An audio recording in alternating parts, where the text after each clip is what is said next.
From our North Idaho newsroom tonight, the Priest River Chamber of Commerce, dedicated to helping local businesses thrive, is having some financial trouble of its own. The slump in the economy has forced it to temporarily close its doors. KXLY4's Annie Bishop explains what will happen if the chamber doesn't raise enough money to reopen. It's lunchtime at the Ranch Club Golf Course and Restaurant. Owner Dennis Napier serves up 3 bowls of homemade salmon chowder. Napier doesn't have as many orders as he'd like. Business is down 25% from this time last year.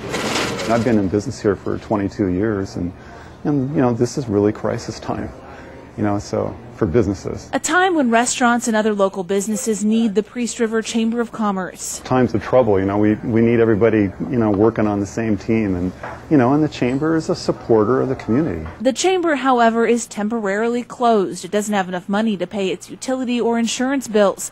Napier, who also serves on the Commerce Board, says they had to lay off their secretary last week. For years, the timber industry has been the major supporter of the Chamber of Commerce, donating pretty much all of its budget.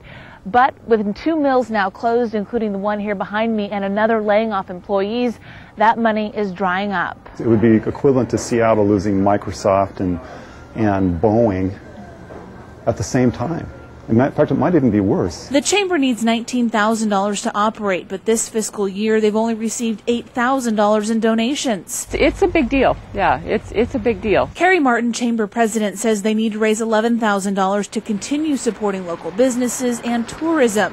If they don't, what's going to probably unfortunately happen is we won't have timber days, we won't have the fireworks funds, we won't have the lawnmower races, and we won't have Christmas on Main Street. All events keeping Priest River on the map and bringing in thousands of tourists every year. Tourists who spend money in this small town. I feel like we're kind of driving a car at night with no lights on. We don't really know what's to expect. Can't see what's around the corner. Even so, Napier and Martin are confident the road will lead them to reopening the chamber.